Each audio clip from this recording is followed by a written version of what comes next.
folks. I hope you've had a wonderful weekend. Welcome to the Footy with Mates. We've got a special Monday Mate, as we had the normal episode come out yesterday talking through the footy. It's time to pivot and start to look at what we have for the remainder of the W and for football this year. And I wanted to get a trailblazer in this world of W football to talk about it with me, but also I've wanted to talk to this person for a long time. I asked them a while ago, I was like, you come in? And they said, in not these words, fuck off, I'm going to Bali. Or something like that, they said to me. I was like, I don't need your shit, but I'll be back. And then as soon as they landed, I said, come to the studio, and they're here. They are a co-founder and host of the award-winning Outer Sanctum podcast, which is a pioneering podcast in the AFL world, an inspiration for this podcast in some ways. Co-CEO of Making the Call, which is a pathway program for women and gender-diverse people who want to work in sports media. This is something I want to ask about up front as well. The number one ticket holder for the Hawthorn Football Club, which I want to figure out what exactly that is, as well as working in comedy and talent management. They are also in a house with their partner, Andy Marr. It is a house of football, which I would love to talk about down the track, and then we'll get into the W chat. If you haven't been up to date with the W so far this season, this will be a chance for you to pivot and be across the news as we go into the next 2 months. So please welcome Emma Race, our new mate. Hi, Emma. I just love that I come from a house of football. Yes. It sounds like the House of Pain, which when you're married to a Carlton supporter, a little bit is. A house of pill. It's a house of pill. It is a house of pill. We have so many footballs. I was 30 before I got my first Sharon that I actually owned. Really? Up until then, when I was growing up, we had that hard plastic one. You're probably too young for this. No, I used to sell it remember. at the service station. Yeah. And it had like a beveled edge that was so... It was like a surgeon's knife. Like if you barefoot kicked that, it would cut your foot open. I do remember this before. I remember being like 4 and having my first ever objective thought of going, what's the point of this? This is crap. Like, this is not a football. You know, because you know how you can sit on a football? If you sat on that one, it was done. It was over. You could cave the skull of that football. Exactly. Kids today have so many footballs. You walk into a Rebel Sport today and there are mountains of footballs. They have every football team colour. Do we have too many footballs? I think we have too many footballs. Though, I will say this, in the W, they're now planting a GPS inside the footballs because they don't have goal line technology. No. Now, on a game about 2 weeks ago, the ball got kicked through the goals and someone took the footy, but they can track it to see where they took it. So and now, did they? I don't know. I want to see part B of that. Why don't we have no after the footy show? Well, they might. I would like them to go knock on that person's door and say, well, hey, oi, give us your footy back. Hopefully it's not like an iPhone. You can factory reset it and it shows up at Melbourne Market for like $50 a week later. Absolutely might. The one sitting in front of you, that was, we bought this at the start of the year. That is a Sharon. That was $140. They're expensive, mate. We met, actually, when we saw each other in person recently at the AFLW launch, the creator of the Sharon was there walking around. And I didn't know it until they'd walked away, but I would have been like... It wasn't the person in that massive Sharon mascot suit? No. It's not like business casual. The CEO of Sharon doesn't dress like a Sharon, unfortunately. It's disappointing. No, but because my number one question I want to ask him, Tom, guess what it would have been? How did you make the Sharon? Don't care. Can I have a Sharon? Oh, yeah, that's a good question. But I didn't get the opportunity. But if you are listening, Sharon, which is your name, Sharon Osborne. And then now tell me about being a number one ticket holder. How did this go about? Did you ask for it? Who gave it to you? No. How does that work? No, it's a really good question. Yes. I've been number one ticket holder for 5 years and I'm still not entirely sure how it Really? happened. And I live in terror that it will be taken off me, which it will. By the way, I don't want you to think there is an actual ticket. Like, you know, in my mind, it's like a novelty check or something, like a very big ticket or something like that. It's nothing like that. Famously, people who are the number one ticket holder are usually people that have a very high profile. Like Samantha Kerr is the number one ticket holder for West Coast Eagles, previously right? Daniel Ricciardo, was it at some point? Correct, yeah. So it's usually famous people. Now, like, are you sure you called the right number? You have, you've got the Prime Minister goes for Hawthorn. Well, does he? He does. He goes for a few teams. Well, once you put a scarf on they're in your blood, in my opinion. Yeah. No, I think he genuinely is a Hawthorn supporter. Yeah. Rob Mills. Yep, massive. Who else is there? Dilrook. Dilruk Jayasena, yes. Limo, obviously. Limo, yes. Michael Chamberlain, also a comedian. Yes, from Jungtong. Yeah. There's a lot of podcasts. Comedians. We're dense in the podcast space, aren't we? As the number one ticket, you can represent Hawthorn for me. I believe that you and Geelong, though you hate one another, there's this, and your husband can probably talk about this as well, but there's a tiredness in the faces of most other fan bases of what they've seen and what they've been through. But you as a group, and you've probably seen more than the kids have. Yeah, I have. You've had 2-3 generations of this now. Yeah. Maybe 9, not to be rude, but 19, 20. But you've seen a few. I feel like you carry around less weight, genuinely. We do. Like at that game, the first week of the finals, when Doggies got ahead early, and then you all kind of, once you started to kick it, the energy kind of came back that was there from the early 10s. How does it feel as a Hawthorn fan to be around that? Well, firstly, let me say, I could say a lot of things to make people hate Hawthorn supporters more than they already do. Sure. But I didn't book that Bali trip in September, did I? No, yeah, of course. Yeah, you've blocked that out. But the truth is that this season does feel a little bit different to it feels a little bit like 2008. Because the American election was happening, we had this person called Barack Obama. Hockball was kind of picking up when Kamala Harris took the lead. Yes. There's been a bit of that. Financial and so issues. I was like, there's some stuff going down, right? And none of us expected it. So, and Sam Mitchell playing a very instrumental role in that period and in this one. But the difference this time is that other people liked us. Yeah. Hockball has made other people like us. Now, I know that there's been a bit of beef. It's been a year for beef. Like, there has been so much beef. Beefy year. It's been a very beefy year. And so Guinea and Hinkley, or Sis and Hinkley, or whatever you want to call it, there's been some beef and and that might have changed the discourse a little bit. But before that happened, there was people saying nice things to me about Hawthorn, and I was like, actually, this is quite surprising. Felt new. It felt very new. So I'd say that's a new part of the chapter. But also, this is the thing that will really make people, especially St Kilda people hate me even more. When we got up in that Western Bulldogs game, I may have said the words, I'm not ready for this yet. Yeah, you've done it. You did that. I don't think I was. I am the cursed one, so whoever I go for, they end up losing. But I don't know if I think I was going for Hawthorn in that podcast. Absolutely right, yeah. But it is a bummer. But there will be. Nathan Buckley said it very interestingly, which I hadn't thought about. But the idea that they'll obviously be better next year, but the expectation is now there. Totally. So I think that will change it. I don't think they were ready for it this year, to be really honest. I can't.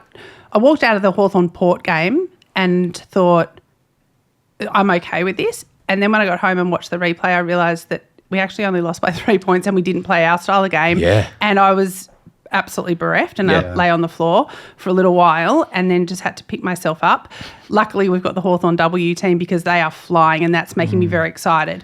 So I didn't feel like we were ready. But now I feel like, especially with this little beef at the end, I feel like that's going to really fire them up. So next season, I don't think we'll drop the first 5 games. I love it. Yeah, no, I hope we have another flaky year. That'd be great. But as you said, the chance for a Hawthorn flag this year is not out the window at all, considering this would be the best start to a Hawthorn W year easily. By a country mile. And there's a lot of reasons for that. We've had quite a different, we've got a really different lineup. We've got a lot of different personnel. We've got a different coach. And, we're 3 years into the system now. Yeah. I truly think, at the moment, the Adelaide Crows, North Melbourne and Brisbane are absolutely dominant. And for mine, I really feel like North Melbourne is due. I really do feel like they're due. And then I feel like there's a little bit of a break, and then it's probably Hawthorn, St Kilda, Richmond's really firing,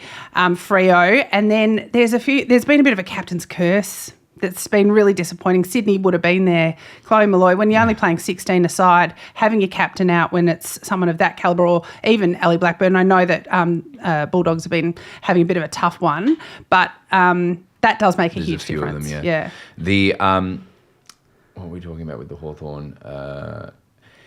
It's interesting with the W that the younger teams are the better teams as a general, like from watching from afar. Do you mean younger as in they just came in? The list. No, the list. Oh, the list. list as they come in. It feels like it's happening more and more where a 19-year-old player is not as good as an 18-year-old player when they come in. That every year that the drafting's coming in, that the skill and class level is just higher and higher every year. Does that feel right to you? Obviously, there's the stalwarts at the top, but then also I feel like the draftees when they come in W excite me almost immediately. They do, and there's a reason for that, and that is that they've had uninterrupted pathways. Yep. So they also don't probably have full-time jobs. They're probably living at home, can train all day, every day. So, I mean, Ebony Marinoff, for example, is a complete, standalone. But then you look at people like people who've been in the system for a bit longer, like Emma Carney, for example. Yes. She's also a teacher. She's still playing amazing and a coach, football. But she's doing all these other things. So I think that's correct, that the people who are younger, when they come in, they're ready to go, and they've probably got a lot more game time in them, because up until now, the AFLW players that you're seeing on the park, they've got these long periods where they have to wait to play. They don't always play a lot of VFLW or State League footy because they try to keep them so they don't get injured. So it's a bit of a catch-22. Yeah. But that's what's exciting about this game. And that's what I always say to people when I'm trying to say the AFLW is not what it was. It's not what you think it is. Come and watch it, because it will break your brain. Don't come expecting to see the AFL men's. It's not that. It's doing something else. And if you're going to say things to me like my 14-year-old son's team can play better than this, don't come and talk to me at it at all. But if you love your footy club, you should love your women's team with as much passion as you love your men's team, because it's happening, and it's happening right now. Well, you wrote an article about that, is Can You Love Both the Hawthorns, which was a lovely article. But you also talked about, which I think is a great way in for a lot of people, which is the edge it creates for your team. Yeah. And the McClellan Trophy and things like that, and how they can just elevate. I know for the Ds, the year that we won 2 within 12 months, just make it for a first time for Melbourne in a really long time. It's gone now, but for a first time, we felt really, really fantastic about it. But yeah, that edge and everything, that was really interesting. Yeah, and the difference is that the supporters, I feel like we're reaching a ceiling in the men's game as supporters. Like, you see, like, how much better can Isaac Heaney really get? Like, how much better we can't fill the MCG twice in the same window. But with the women's game, if you have those memories of like, oh, I remember watching the game at Glenferrie Oval, which, is my generation of people saying that, right? But if you remember the feelings of being able to even watch the Army Reserves, they were called, when they were the seconds, you could run out at halftime or quarter time and hear the address and stuff like that. If you have memories of that and you're still paying for a footy membership, the women's is where you can really relive that again. It's very white picket fence footy. Yeah. It's out in those beautiful grounds like Unley. I loved going to the footy there so much. Adelaide fans are crazy great. So let's talk about that, because that's something that really fascinates me, which is the personalities that are growing out of W fan bases and how different they are in every state. Because I was born in 2004. No, I was born in 1989, but in my era, I saw a little bit of Optus Oval. That's as close as I got to the regional parks. But the Freo fan base and how they play at Freo Park is a different kind of vibe to what's happening with West Coast and what's building there currently with Daisy and everything that's happening there now. To Unley Park, to the games that happen at Adelaide Oval, are completely different to Henson Park in Sydney, which I think is the flagship. Have you been to a game there? No, I am desperate to go to a game there. And I saw someone on Twitter last week saying they only fill out the hill because there's microbrewery beers available or something. I'm like, they're available everywhere, mate. Go to BWS and don't go to the footy. Yeah. But seriously, that is such a beautiful ground. The weather's better. I will say that. Population and weather probably help. But also, for so long we've thought these newer clubs, and I'm totally being facetious when I say that, because West Coast, Adelaide, they've all been around for such a long time now. I do remember when they came in. That's how old I am. But when you have a 2-team town, it's maybe not a benefit when you're looking at it in the men's, because it's not necessarily a footy state. But in the women's, it really is a benefit. They've got these massive rivalries and they're really acting on that. And so people who love women's footy, a lot of the players have come up through South Australian footy, say, or West Australian footy. And so they really get invested and they really get on board, and them turning up to those games makes such a huge difference when you're watching the games. Now that they've switched the cameras over to the broadcast side to the other side. You can see all the people that are there. It's the same if you go down to Geelong. They're so passionate. So I think that we're a bit spoilt for choice in Victoria. The Kadinua, they had the camera going to the sunny side and it was like no one's there, and anyone in the shade, I think there was a good 5,000 to 10,000 in the finals there last year. Totally.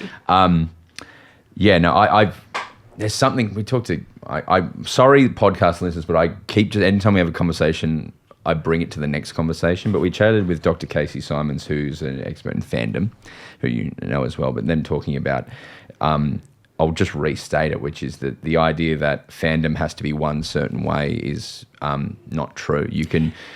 The only thing that really constitutes being a fan of something is you saying you're a fan and expressing it in whatever way you feel. Yeah, and for a lot of people, like women and gender diverse people, especially, and my experience absolutely is that growing up loving footy, firstly, I wasn't allowed to play it, which, really locks you out of how much you can enjoy something, but I gave it everything I had, and people would still question me on it, like, oh, do you mean that you just want to date a footballer? And absolutely no, I never wanted to do that. But I loved it. I wanted to be as involved as my mate, as guys I went to school with or whatever. Yeah. And Casey this season, because we had her on our podcast for a fandom episode we were doing, and she unlocked something for me, which when she said, you can show up any way you want. And I really took that to heart. Last week I had to go to a 50th and I was it was not formal, but it was, not like it wasn't just wear jeans and a T-shirt. Where was it? It was like in a function area and she'd paid for the whole thing and it was lovely, right? Band? And no, but lots of comedians there. It was for Nellie Thomas's 50th. She's a comedian, yeah. And I wore a gold designer skirt, which I love. Oh, yeah.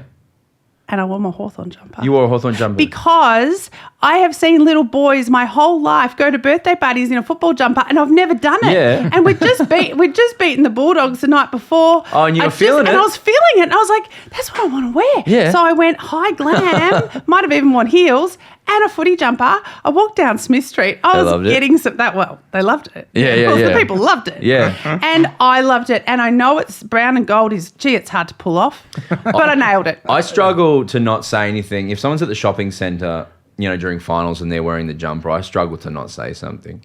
Or whether you're good job or something weird, I'll say, that was a good win, wasn't it? I'll say something and they'll go, yeah. It's because it bonds us. It's community, right? It's community. Yes. What would you say are the top lines if someone's jumping onto W now? What week are we in? 5 or 6 now? 7.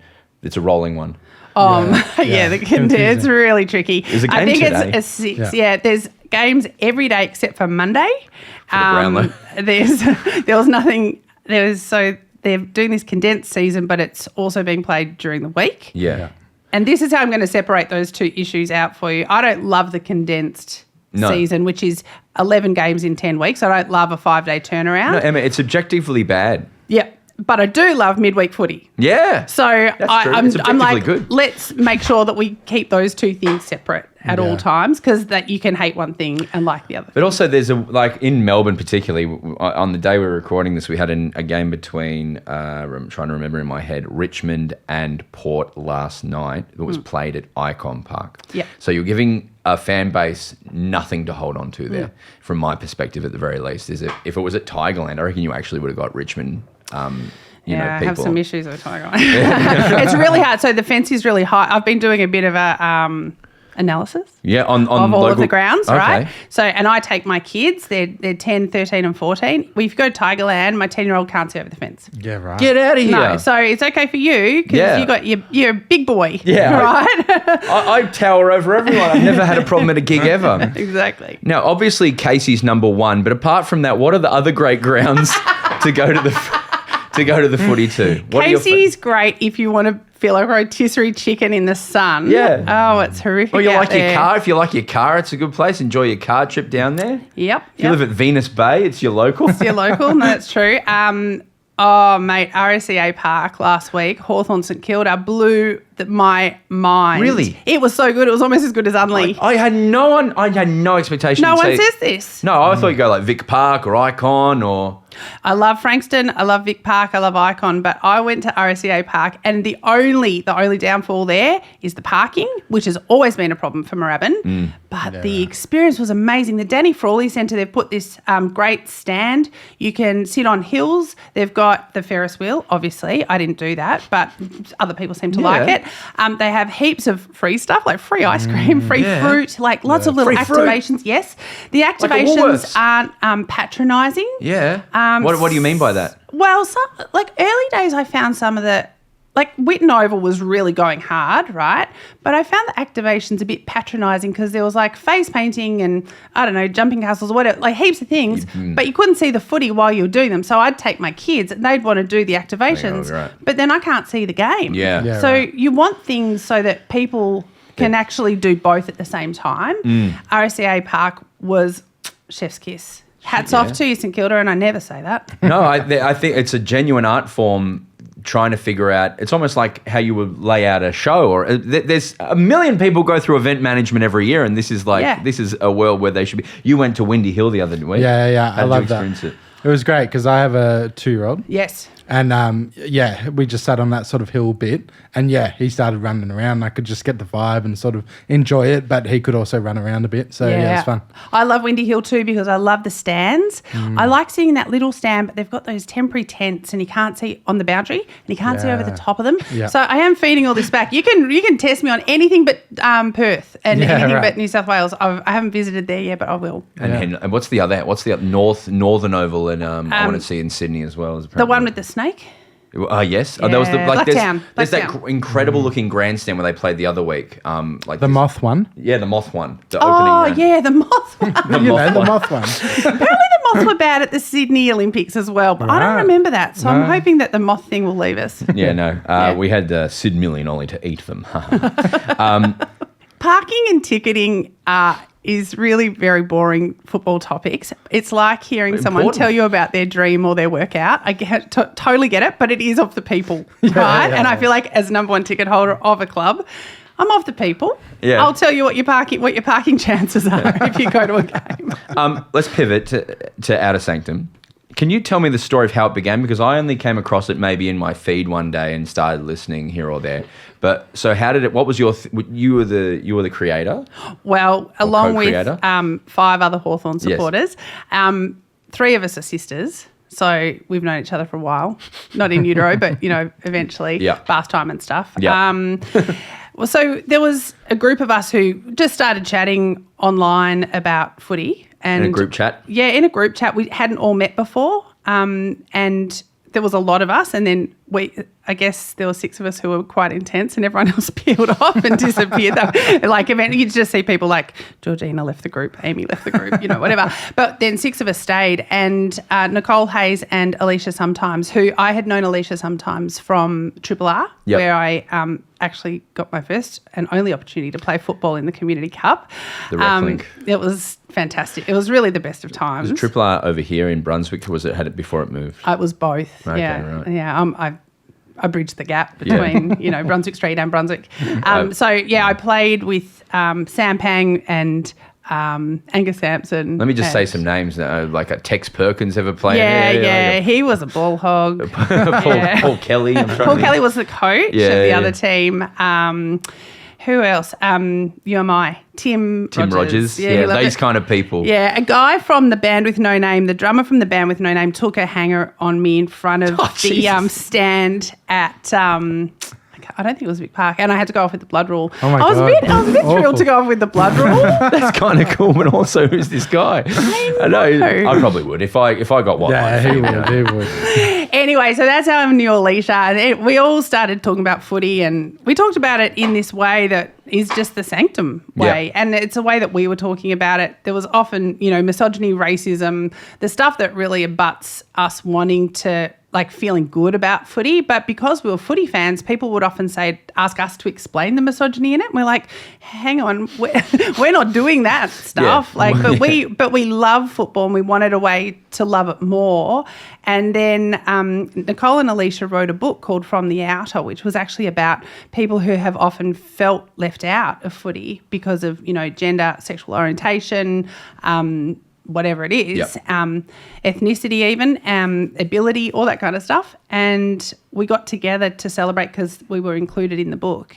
And someone said we should do a podcast. And the next day I went and bought the equipment. What year was- 2016. Yeah, so that's... It was Mark Maron and us. I was going to say there's 3 generations now of podcasting, and you could probably get into the details of it more, I think, but there's the first generation, like the 2010 turns.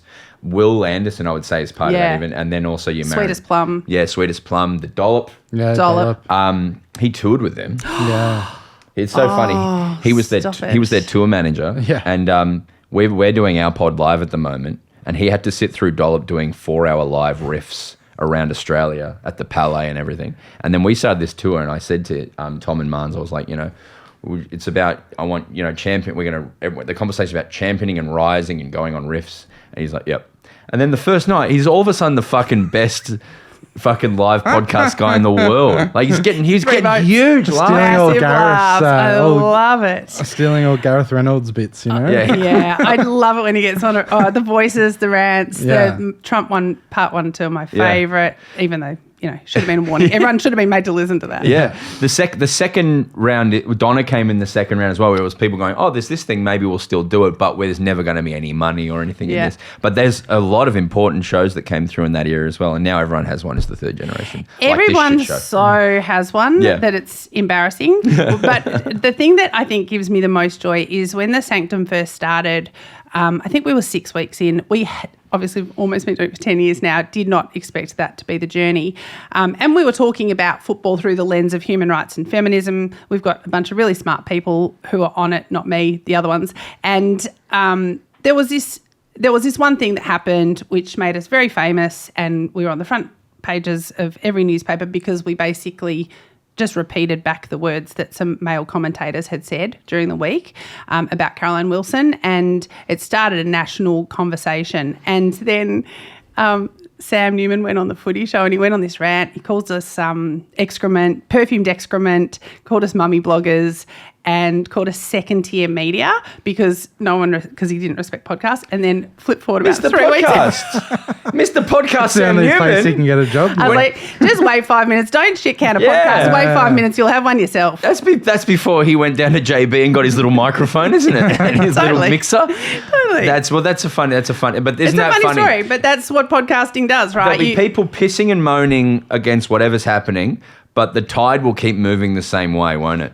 Do you know what I mean? You can't turn that around. And actually, you know what? Podcasting has been, in my lifetime, an industrial revolution for diverse voices talking 100%. about sport. So without our podcast, I wouldn't have Making the Call. I wouldn't have half the friends I have. You've had Casey in here, Marnie in here, because of the accessibility of us to be able to produce our own content like you do. It means that we can find an audience. It doesn't need to be huge. It can be niche as anything. And you find your audience, and then that's your people. I think it's to talk cynically for a second as well. My comedy group and everyone and the things I do around it have fan bases and viewers in different ways. And I think there's a value to different kinds of people who consume your media or your content. And I think there's no more valuable audience member than a podcast audience member. It's so different to someone who sees a reel for 30 seconds or someone who flicks on a TV channel and hears what. If someone's with you every week and they're listening for an hour and they care about what you have to say, it doesn't matter if there's 3 of them or if there's 1 million of them, that audience member cares the most. The podcast listener is someone who has a genuine vested interest and is a thoughtful person as a on the whole. Absolutely. And that's what we found with the Sanctum is, dishing up feminism and human rights in football, not an easy sell in the mainstream media. And there would be a lot of people who work in the mainstream footy media who see us coming, think we're the cops. They think that we're the popo because we report on stuff that makes them uncomfortable, but they've probably not listened to the podcast. And often, like, we were at the ABC for quite a long time and we had a great relationship there. There was a lot of conversation about how many downloads do you have, which is always what people want to know when they want to invest in your pod. And what I realised is we do have a lot of downloads, but the people who download it listen from the start to the end, and they would lie down in traffic for us. Yeah. And we've never asked them to do that. Important to know. Important to know we haven't. We don't ask them to buy anything. Yeah, we don't ask them to do anything other than, I guess in the last couple of episodes, we just did an 8-part series, which is a little bit of a departure from what we'd done previously. We were just saying, make sure you're still invested in the W, come to the games, because they're so passionate. The people that listen to our pod are so passionate about women's footy that I think sometimes they can hear what's happening with the game and the way that the game's being managed, and they feel so sad about it that they want to protest that, but that doesn't help the players. Yeah. That's a really interesting point. The idea that, if you have an issue with the fixturing or everything, then that by going and supporting that, it's a hard thing to negotiate, I imagine, as well. Yeah. I want to pivot back to making the call. Can you tell us about making the call? Yeah, so when we were at the ABC, we kept seeing that there was heaps of development of pathway programs for women and gender diverse people to become coaches, or even to become players in the AFLW. There was lots of pathway programs, even by the government, to get women on boards of sporting organisations. But what we just didn't see was the commentary boxes changing. And at that time, I was doing a show Sundays pre-game with Limo for the ABC, and I'd sit in the commentary box, and if I looked along the rows at the MCG or at Docklands, I'd see maybe sometimes Nat Edwards, sometimes Caro, but there was no one else. Kelly Underwood and I would sometimes laugh about the fact that there was no women's toilet.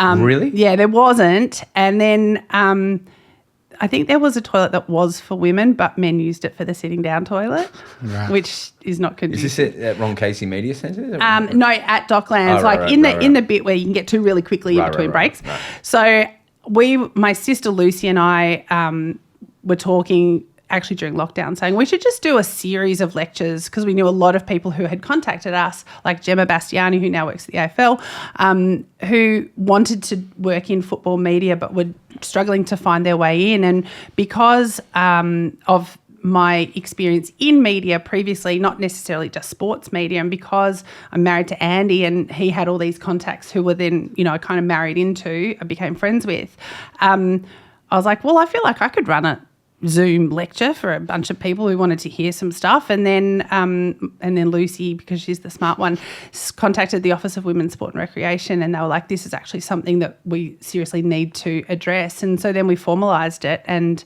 now it's our business. So what's the goal of the business now? We've kind of achieved the goal in some ways. It's a pathway program to kind of disrupt what the sport media looks like. So anytime you turn on any kind of broadcast of any sport right now, if you see a woman in that box, it might be someone who's done our course. We've got 101 graduates. We'll have 116 by the end of this year. Yeah. And they're a really tight-knit group of people who work really closely together. And, women and gender diverse people working in sports media have a whole set of different challenges than men do. Yeah. And so you would know from Marn's that Marnie is like one of our poster children. And I know she has real parents, but she actually did give my sister and I a cake for Mother's Day. So I think maybe that's official documents have been signed in icing. But so we connect them through an alumni program so that they can constantly contact each other and they can bring each other up, because that's what women do, right? Mm-hmm. So, for so long, the jobs in sports media were going from, and they're still handed from father to son, really, but we needed to disrupt that, and we've done that. So we'll keep doing this program. We also run programs. We do individualised programs for people as well. There's something that's become that I've noticed in the last week, which is really interesting. I got us to talk by Crikey about gambling revenue and wagering and the positions, and there was an article that sort of talked about all the people who are taking wagering money in the media. But I found it some of the names were a point of frustration for me, because if you want to talk about what you love and you want to make a career out of it, there are very limited places where you can do that to a high level. And if you want to do it and you want to start it your own way, then you have two options. Unless you started an absurdist comedy group in 2010, you can do it for nothing, and try and get it to somewhere where you can do it, but it's going to take a lot of time, or you can get a little bit of money from where people will give it to you. So that happens for a lot of people online. But then also, if a panel is 1 woman to 4 on a panel, then that means that there's going to be people who want to work in the media who just need to take that money. And I felt it unfair that some of the women were mentioned in that because there's so few roles in that. But that's something that's a frustration for me. But yeah, and I mean, so this is how I can connect back to the outer sanctum, that when we say we talk about footy and human rights, well, that's actually just what you're talking about. Yeah. That at the moment, there's a couple of women's teams who have to wear the logos of mining companies, and they may have a very different feeling about what that means. They are walking billboards. But how does the women's game survive unless people actually put money into it? But what are the benefits that we get from having women playing football? Well, it shows that women are equal and can be equal and strong like men. It can make healthy communities. It can keep women in sport longer. So, it's a really tricky one. I don't know the answer, but I think that a person's personal journey with athletes and what they choose to and what they don't choose to do is something they've got to work through, and everyone has to go through. But the hard questions, I think, are more frequently put to people in minority groups. I completely agree. Than they are put to people who look like Tom or I. Yeah, that's true. I will just, as a disclaimer, given that I'm married to Andy Marr, Sexyland probably pays my mortgage. Yes, it's true. Hell yeah. Well, the pivot team, I just very quickly on Andy, we don't want to talk about Andy too much, but my correspondence with him, trying to get him or talk to him at any point, he's called me like the most fucked things I've ever been called. Yeah. Can I guess him? Do you want to play bingo? Yeah. Shags. Knackers. Knacker bags. You haven't said guru. Guru. A man talks like a mental... I've never heard anyone else talk like this. It's incredible. What a unique individual. If you watch The Sullivans, I reckon. Right. That's maybe his point of reference. He speaks like he's from the country, and I just want to make it very clear. He's not from the country. He grew up in Camberwell. So maybe he's from Country Road, Camberwell. I don't know. That's as close as country Does as he ever say, damn this war? Or wasn't that what they said in The Sullivans? Damn this war. I feel like he calls Americans septics, maybe. Yeah. Like he does a lot of that oldie-timey speak. Like he speaks in sepia. Yeah. Are you involved in the Falcons a little bit as well? Very much a lot involved in the Falcons. And I am their goal umpire. Congratulations. I really love goal umpiring. The power goes to my head. Because I've seen recently that the goal umpires are moving away in the AFL from... usually they'd watch it go over their head, and now they've pivoted to looking at it sideways, go through on the line so they can see if it's touched or not. Like once it's coming in, they go, okay, I assume that that's going to go through the middle, and then they look to the side. I'm not going to lie. Sometimes I'm looking at my phone. Okay, that's a different level of... That's something else that they should try. No, I'm not. I'm very attentive. And in fact, I like to goal umpire for a very particular reason, which is I don't like people talking to me at the football. I love that. So, but that I'm really outing myself here because often people want to talk to me a lot at the football. Yeah. But when my kids are playing, if I'm goal umpire, I just watch the whole game. It's unreal. That's a very good point. I was always late to my basketball games, so my parents would be late, and it was a point of real trauma for me growing up. And then Mitchell, my brothers, recently pointed out that is purely because they didn't want to score. Good job. They didn't want to score, the assholes. So, scoring in basketball or cricket, I think, would be the absolute worst. Like, seriously, all the kids look the same out there. Exactly, that's what I think. What one was that? I love the Falcons with my whole heart, and that I wanted to be a Falcon so bad. The fact that my kids get to be Falcons, it's very Chris Jenner. Yeah. But I constantly have to curb my inner footballer. But when I'm at the club, I'm so overwhelmed by the history and the impact of this club. And my kids have pretty much been raised by massive Falcon names who are still dear friends of ours. And I just feel so lucky I've been here at this moment. I know that AFLW has a lot of teething issues and we get a lot of hate and a lot of vitriol, but man, we're here in the moment. It's happening in front of our faces. So it's actually such a pleasure. That Falcons team in particular, it's like the equivalent of, I don't know, just every superstar when the W started Chicago was from... Bulls. Yeah. Let me try and do it. The ones that come to my head are Katie Brennan, Mel Hickey, Daisy Pearce, Darcy Vesio, Elise O'Day was there, I think. But everyone... Ebony Marinoff played there. Libby Birch played there. Yeah, right. I think you've hit off. Meg Mac, did you say Meg Mac? No, I didn't say Meg Mac. Yeah, Meg Mac, Astro Connor, Del Posses, Julia Chiara from the Outer Sanctum podcast. They kind of just went there and went, all of these are the number one picks. Yeah, because it was just such a powerful club, and there was a lot of other powerful clubs. Let's be honest, like the Sharks were pretty good, and St Kilda, there was the university team. Yeah, the Muggers, massive. But still a huge rivalry with the Muggers. And also, it's a cool oval. So you're at the back of we're just ranting. Also bad parking. Is it? Yeah. Look, this has been a wonderful chat. I feel like we genuinely could talk forever, but thank you so much for all your work you did in the second wave of podcasting, but also in making the call and everything you're doing with the W.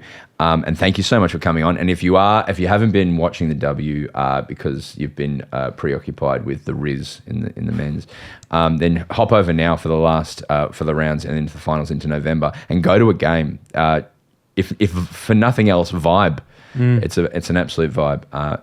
Thank you so much for coming on. Thank you so much for having me. I felt a bit nervous because I'm such an old person, and I was like, "Oh, should I wear socks? If I wear socks, will they think I'm younger?" But I totally didn't. Are you not wearing socks? No, it's an old person thing. Yeah, fair enough. No, I'm there for that. It's spring.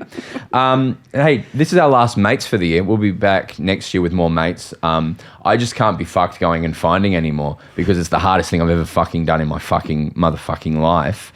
And I'm sick of emailing fucking people. So I'm going to stop now. Yeah, see you in March. Yeah, see you in fucking March. And you're our last for the year. I don't know if that's a good thing. I was the last baby born in the hospital I was born in, and my sisters have always gone like, what hospital? It's not a hospital now. It's I don't even know where it is. It's just like a residential house now or something. Residential house? Every time we go past it, my sisters go, "You were born," and then they were like, "Shut it down." That's a fair point, yeah. So you may not be back in March. We're trying to get a W player every Wednesday for the remainder of the thing. Let's see how we fucking go with that. Yeah. We'll see. See you on Wednesday, everyone, for the W chat. Mans will be here. Oh, no. There won't be. I think Mans will be in. I'm not sure actually. We'll figure it. Might be here or might be in overseas. Yeah. Might have gone to Korea like MASH. Yeah. If not, and we might be in Frankston. I'm still trying to convince Brad to come do the pod from Frankston because the Suns are playing on Wednesday night. The other night I couldn't sleep. Yeah. And it's not a good sign. It was 1 a.m. and I started to watch, see the best moments of MASH. Yeah. And I was like, I didn't even watch MASH. Have a great week. Bounce that pill.